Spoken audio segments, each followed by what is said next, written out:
দুনিয়া অল্প ক্ষণিকের, দুনিয়ার প্রত্যেকটা অবস্থা পরিবর্তনশীল। এই যে বৃষ্টি হচ্ছিল এখন নাই, আবার একটু পরে হইতে পারে। এই যে অন্ধকারে ঢাকা, এটা স্থায়ী না, একটু পরে আবার সকাল হবে।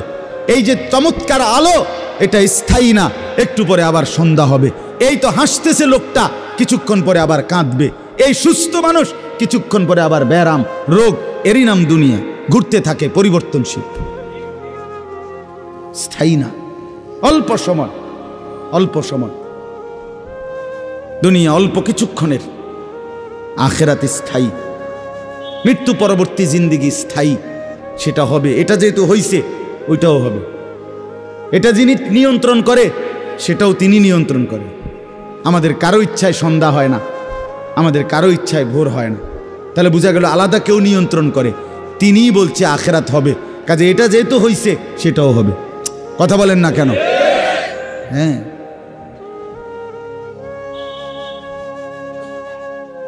বলে বাসর রাত যত আকর্ষণীয় রাতই হোক, ভোর হয়ে যায়। জেলখানার রাত, ফাঁসির রাত যত মুসিবতেরই হোক, ভোর হয়ে যায়। দুনিয়া এক অবস্থায় থাকে না, এক হালাতে থাকে না বাপ। এজন্য ছেলেদেরকেও বলি, বাপ জিন্দেগি সুন্দর করো।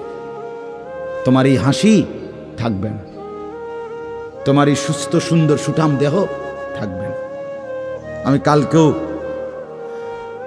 আমার শায়েখ আরিফ বিল্লাহ হাকিমুন নাফস আল্লামা মুফতি মুশতাকুন নবী কাসিম হুজুর গতকালকে পাবনা গেছেন।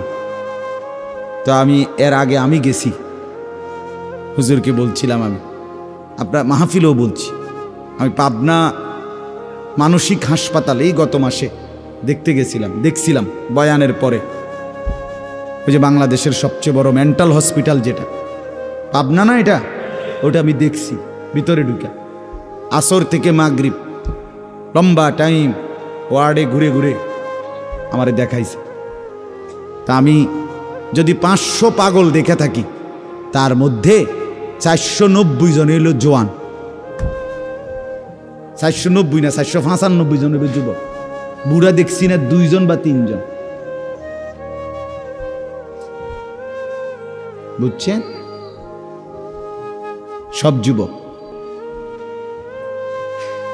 হ্যাঁ, এজন্য বাপ, যে মাদকাসক্ত পুনর্বাসন কেন্দ্র, যেগুলোর মধ্যে ড্রাগে যারা মাদকে আসক্ত হয়, যাদেরকে চিকিৎসা দেয়, এগুলোর মধ্যে ঘুরে দেখে আসো। সব কি 90 বছরের বুড়া? কথা বলেন না কেন? সব যুবক, সব যুবক।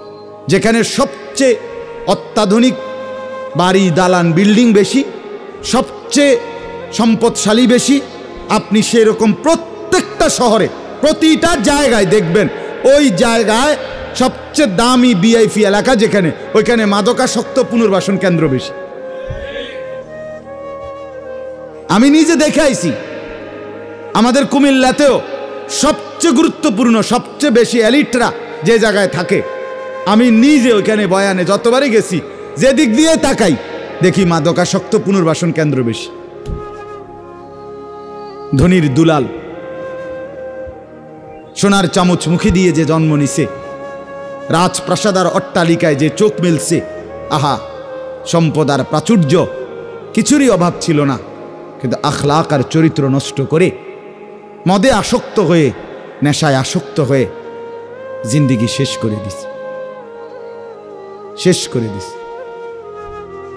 রাসূলুল্লাহ সাল্লাল্লাহু আলাইহি সাল্লাম বলছেন, মান শারিবাল খামর, যে মদ খায়, নেশা করে, তার 1 নম্বর লানত হইল তারাকাস সালাহ, সে নামাজ ছেড়ে দেয়। 2 নম্বর লানত জঘন্য, নবীজি বলছে, আহা, বলতেও লজ্জা, নবীজি বলছে মাদকাসক্ত যে, তার পরিণতি হলো সে খুব দ্রুত গতিতে, অচিরেই, অল্প সময়ের ভেতরেই সে সবচেয়ে ঘনিষ্ঠ আপনজন, তাদের সাথে আপনজন নারী, তাদের সাথে জিনা আর ব্যভিচার করতে উদ্যত হয়। সে আপনজনের গায়ে ছোবল দেয়। হ্যাঁ,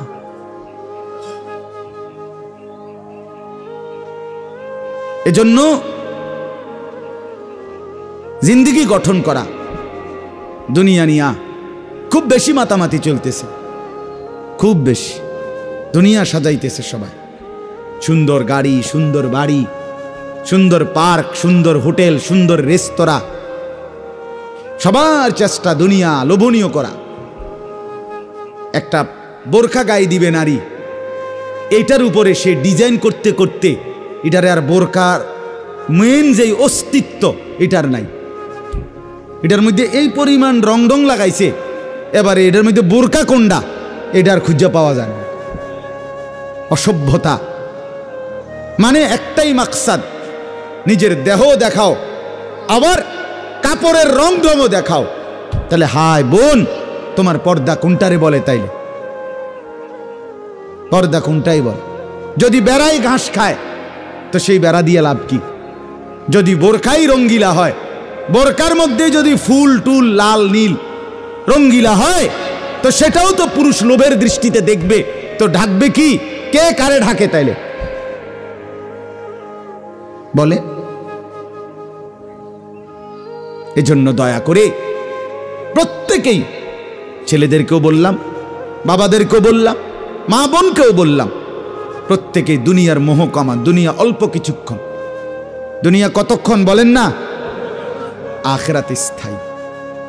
আখিরাতে স্থায়ী। দুইটা মিলান একসাথ করে। দুনিয়া বাদ দিতে বলি না, দুনিয়া বাদ দিয়েন না। বাজার আমরাও করি, দুনিয়া বাদ দিতে বলি নাই, আখিরাত বাদ দিতে নিষেধ করছি। দুনিয়া বা অনেক মানুষের কইলে কয়, হ্যাঁ তাইলে কি এ হুজুর্গ কথা দইরা বাজার সদাই আয় রোজগার ইনকাম সব থুইয়া আল্লাহ বিল্লাহ করতে বললো নাকি? আমনের এটা আমরা কইছিনি কোনোদিন। তাহলে আপনি এই ফাজিলি কথা বললেন কেন বলেন? আখিরাত মানে কি? জঙ্গলে চলে যাওয়া। আখিরাত মানে কি? সুন্দরবনে চলে যাওয়া। আখিরাত মানে কি? পাহাড়ের উপরে উঠে যাওয়া। তো তাইলে আপনারা বাদ দিতে বলছে কে? স্ত্রী, পুত্র, পরিজন, ছেলে মেয়ে, বাজার, ব্যবসা সবই আছে, কিন্তু সাথে আল্লাহকে রাখেন, আখিরাতকে রাখেন, পরকালকে রাখেন, বাজারও করেন, নামাজও পড়েন। কথা বলেন না? হাসি আনন্দ মজাকও করেন, আল্লাহকে সেজদাও করেন। স্বামী স্ত্রী সংসার করেন, আল্লাহকে সেজদাও করেন। রাসূলুল্লাহ সাল্লাল্লাহু আলাইহি সাল্লাম তার একসাথে 9 জন স্ত্রী ছিল, 9 জন বিবি ছিলেন আল্লাহ পাকের অনুমতিতে একসাথে। তো তিনি প্রতি রাত্রে পৃথক পৃথক সিরিয়াল করা রুটিন মাফিক স্ত্রীদের কাছে রাত থাকতেন। কিছুটা সময় স্ত্রীকে সময় দিতেন, বাকিটা সময় তাহাজ্জুদের নামাজে আল্লাহ তাআলার জন্য সারা রাত দাঁড়িয়ে থাকতেন, দাঁড়িয়ে থাকতেন। নবী সাল্লাল্লাহু আলাইহি সাল্লাম কি আহার করে নাই? নবী সাল্লাল্লাহু আলাইহি ওয়াসাল্লাম কি সংসার করে নাই? নবী সাল্লাল্লাহু আলাইহি সাল্লামের কি সন্তান ছিল না? কথা বলেন না কেন? নবী সাল্লাল্লাহু আলাইহি ওয়াসাল্লামের খায়বারের মধ্যে নবীজির নিজের খেজুরের বাগান ছিল। রাসূলুল্লাহ সাল্লাল্লাহু আলাইহি ওয়াসাল্লামের শস্য আপনার খেজুরের বাগান ছিল। তাইলে আল্লাহর নবী সাল্লাল্লাহু আলাইহি ওয়াসাল্লাম দুনিয়া বাদ দেন নাই।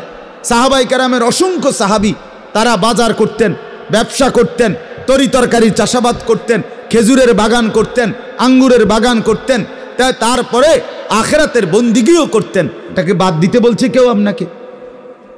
আমরা বললেই উল্টা কথা কয়, উল্টা মাইতো না চাই হুজুররা এত কথা ধরলে আর চলন যাইতো না। আর না আমনে একটা চলিন হইয়া গেছেন, আর আমরা হইতে রয়েছি সবাই। আমনে গেল ভাত খান, আমরা 3 বেলা চিরা খাই ভিজাইয়া। এজন্য দয়া করে আখিরাত বাদ দিয়েন না, আখিরাতকে মিলান।